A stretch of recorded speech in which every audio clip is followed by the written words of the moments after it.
Hello, and welcome to this Clinical Care Options Oncology podcast. I'm your host, Mandy Murph. Today's episode features a discussion between Dr. Rachel Grisham from the Memorial Sloan Kettering Cancer Center and Dr. Kathleen Moore from the University of Oklahoma's Stevenson Cancer Center. They will be discussing the historical challenges with treating KRAS-mutated low-grade serous ovarian cancer and the new landscape that incorporates recently approved combination therapies to treat this rare disease. This episode is part of a larger educational program titled Clinical Focus in KRAS-mutated low-grade serous ovarian cancer, integrating a novel combination of RAF/MEK clamp and FAK inhibitor into practice. For more information on Drs. Grisham and Moore, and a link to the larger educational program, please visit the show notes for this episode. And now, let's get started and hear what the experts have to say about this important topic. It's so great to be here today talking with my good friend and colleague, Dr. Katie Moore, about newly approved treatments for low-grade serous ovarian cancer. I just wanted to start by talking about what makes low-grade serous ovarian cancer unique. Historically, we've treated it the same way as high-grade serous ovarian cancer, but that probably wasn't really the right thing to be doing. How do you think about your patients with low-grade serous ovarian cancer differently than your patients with high-grade serous ovarian cancer? This is a distinct group of tumors. We shouldn't even call it ovary cancer. It's really a distinct group of tumors. How are these tumors different than the typical high-grade serous ovarian cancer? You can see low-grade serous ovarian cancer in women of any age, but the medians tend to be about a decade younger. As compared to high-grade serous, the truly distinguishing thing is the molecular kind of phenotype of these tumors. In high-grade serous ovarian cancer, these are ubiquitously associated with TP53, either loss of function mutations or other sorts of deleterious mutations for TP53. Low-grade serous does not have TP53 mutations. True low-grade serous does not have TP53. It does often have MAP kinase alterations. Most commonly are alterations in RAS, and if you want to even get more common, it's KRAS of a variety of subtypes. There's other RAS you can see. You can find BRAF mutations. You can find BRAF V600E, and there's some other lesser common mutations as well in that MAP kinase pathway.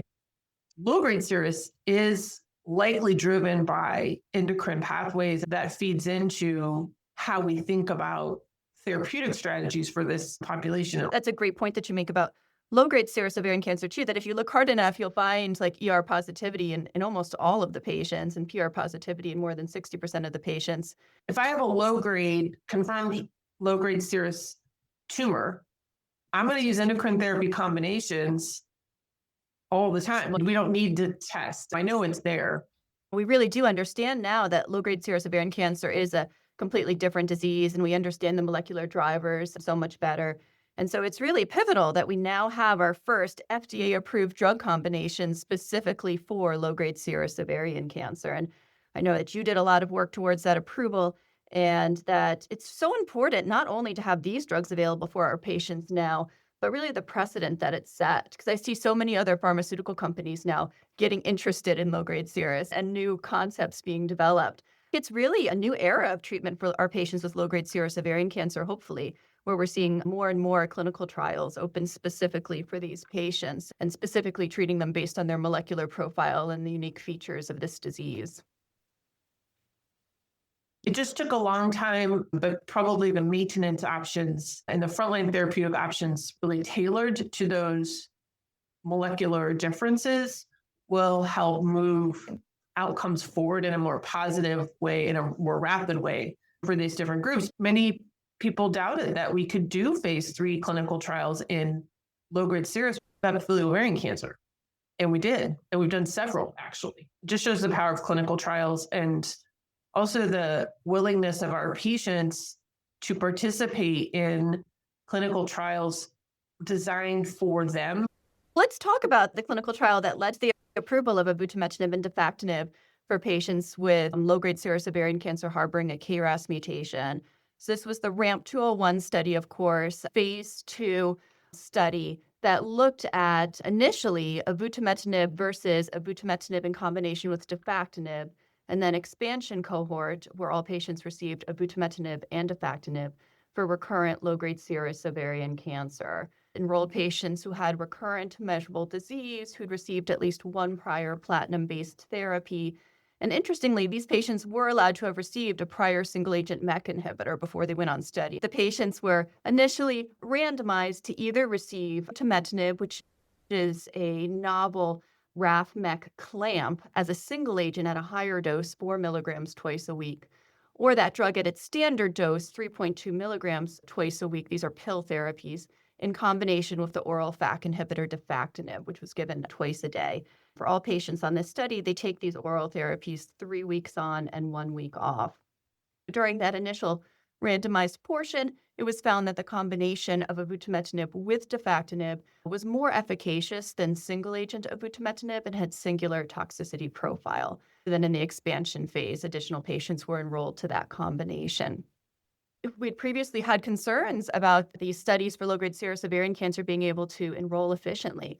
But this study, of course, enrolled very well and was able to enroll above the projected rate, which was so wonderful and so great for our patients to be able to get these results so quickly. This study, of course, showed overall a response rate of 31%. And then specifically in those patients who had a KRAS mutation, there was a confirmed response rate of 44%. This was really meaningful for our patients, where traditionally chemotherapy and endocrine therapy will have response rates less than 15% in the recurrent setting. And something that was really meaningful too was the duration that patients remained on treatment. So for those patients with a KRAS mutation, the median progression-free survival was 22 months. For those patients that responded, these were responses that had just endured. And so the median duration of response was over 31 months. That's really remarkable. These very promising results from this phase 2 study actually led to accelerated FDA approval of avutometinib and defactinib, specifically for patients with KRAS-mutant low-grade serous ovarian cancer. Now, for the KRAS wild-type patients, there was still responses in that population. For those patients, the response rate was 17%, which is similar to what we've seen with prior studies looking at low-grade serous ovarian cancer, where we see that KRAS is a prognostic marker, and our patients that are KRAS wild-type tend to have lower responses, both to standard of care therapy and to MEK inhibitors. Given that this was a study that did not have a control arm, the accelerated approval was really based on that remarkably high response rate of 44% in those patients who specifically did have a KRAS mutation. And of course, while we now do have this accelerated approval, there's the ongoing phase 3 study, the RAMP 301 study, which similarly enrolls patients with recurrent low-grade serous ovarian cancer who've had at least one prior line of chemotherapy. That study does randomize the patients to either the investigational arm of avutometinib and defactinib or the control arm of standard of care chemotherapy or endocrine therapy. That study is almost completed accrual. We're just getting some additional information at the time of interim analysis about if more patients will be added or not. But that study is also accrued very well throughout the world. This study is going to give us a lot more information about the KRAS wild-type patients and what their response is to these drugs versus standard of care chemotherapy or endocrine therapy. So hopefully we'll be able to see those results soon.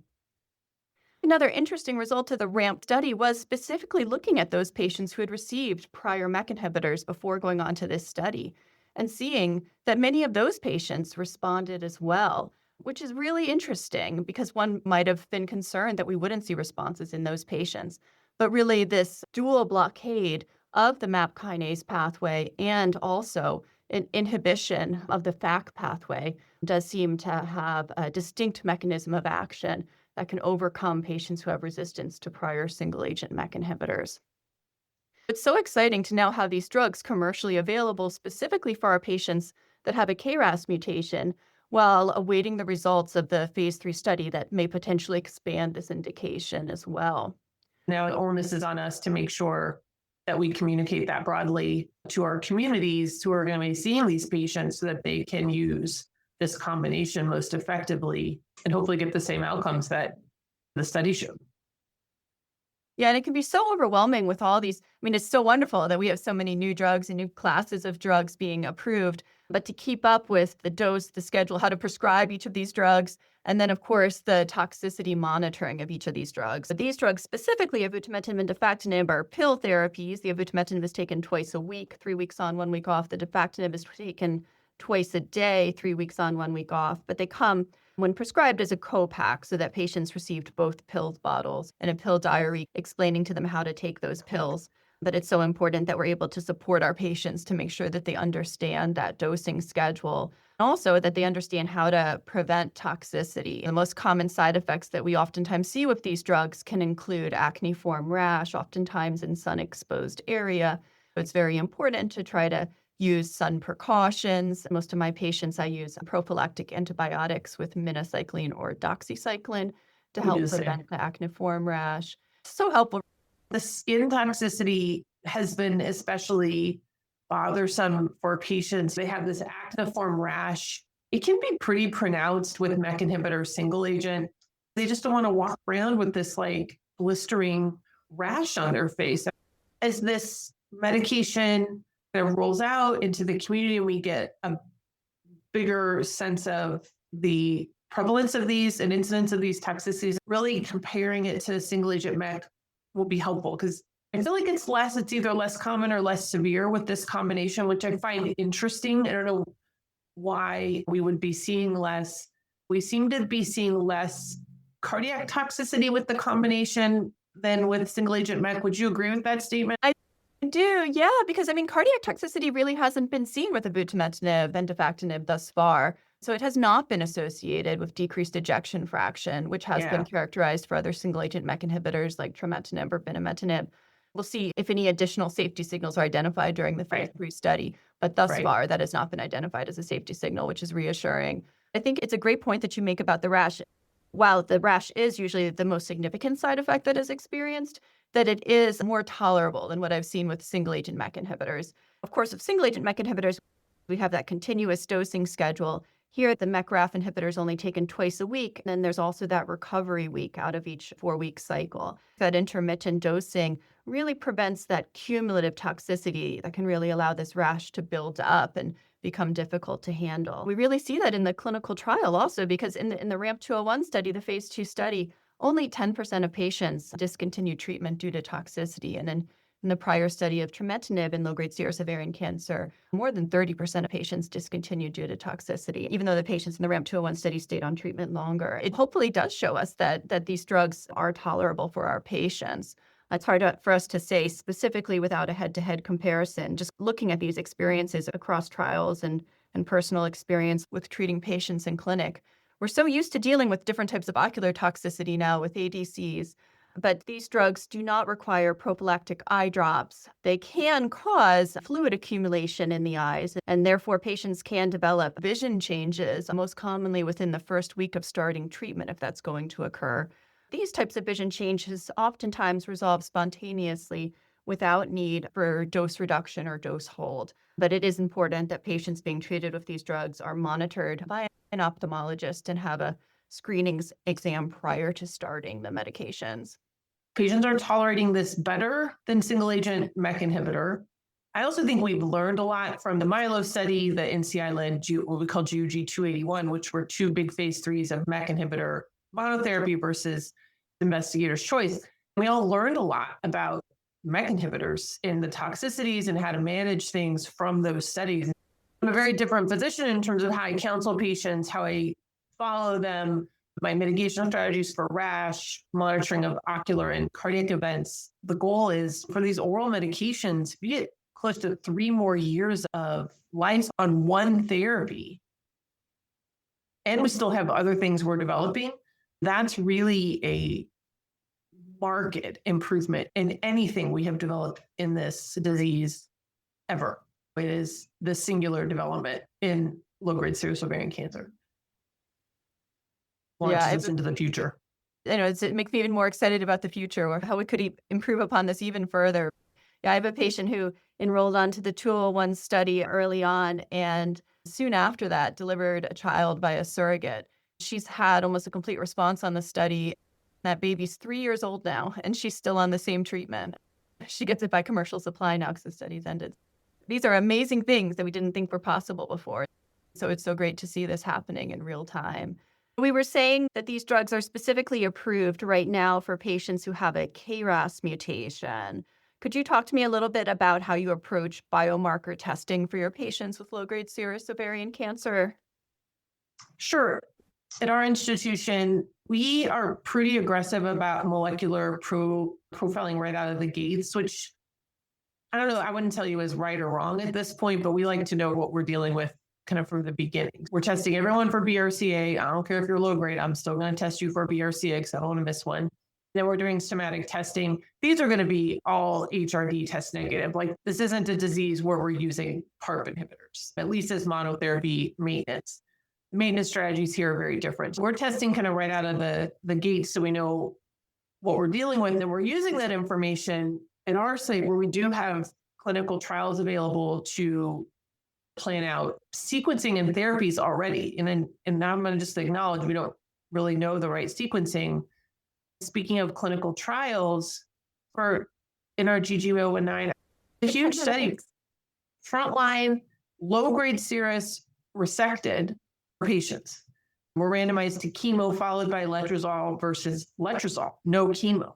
That study's done and maturing. We're going to know a readout on that within the next few years. So that may be the next big pivotal discovery in this disease is, do we even need chemo?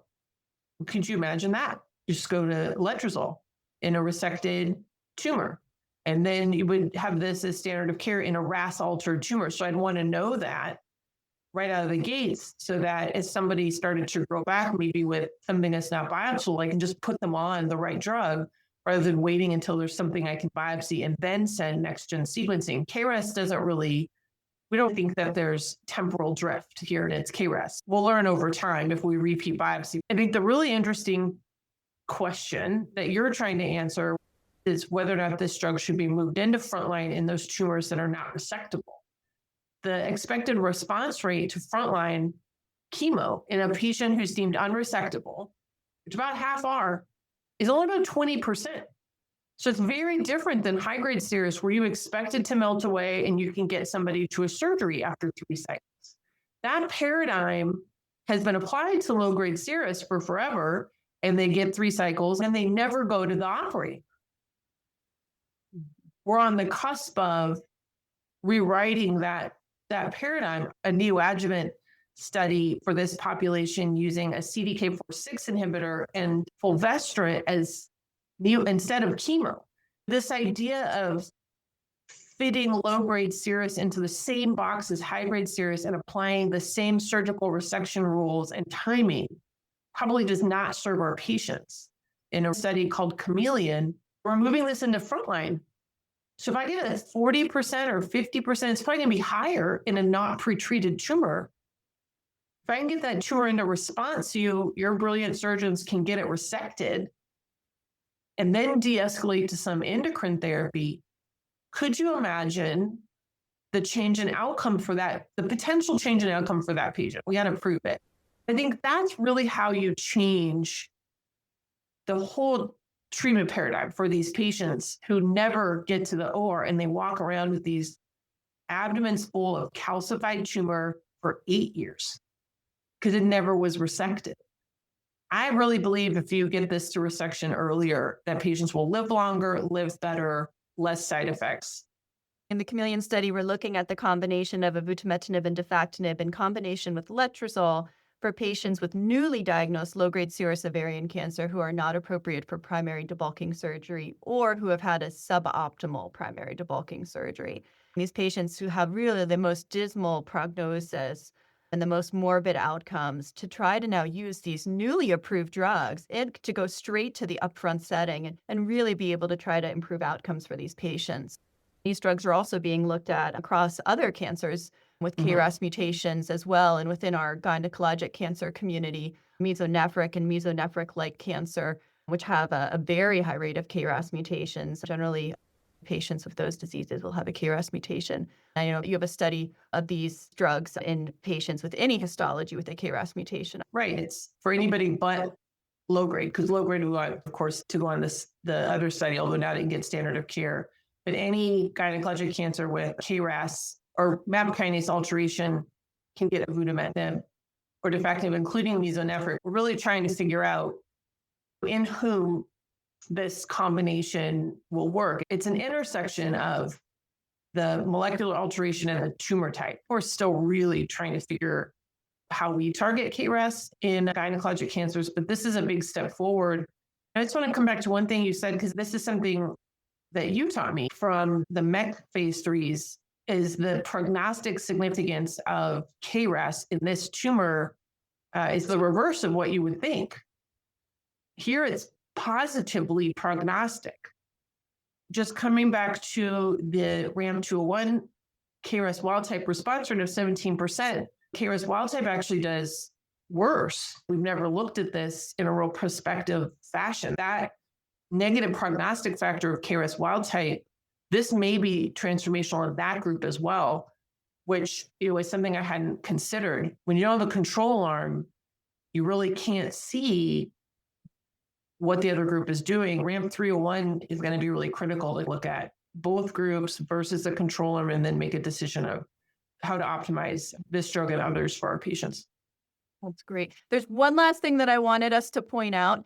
I see so many patients in the community having their somatic testing done by liquid biopsy. And I just want to point out that in low-grade serous ovarian cancer, it's a poor shatter. It's not a good way to identify a KRAS mutation for these patients. When Dr. Moore and I are talking about KRAS mutations in these patients, we're talking about doing that testing specifically on the tumor tissue. Yeah. It's so important for our patients with low-grade serous ovarian cancer and for any cancer where we don't have clear evidence on their level of tumor shedding, that we do the actual somatic testing on the tumor tissue, because we don't want to be missing those patients that are potentially eligible for these drugs.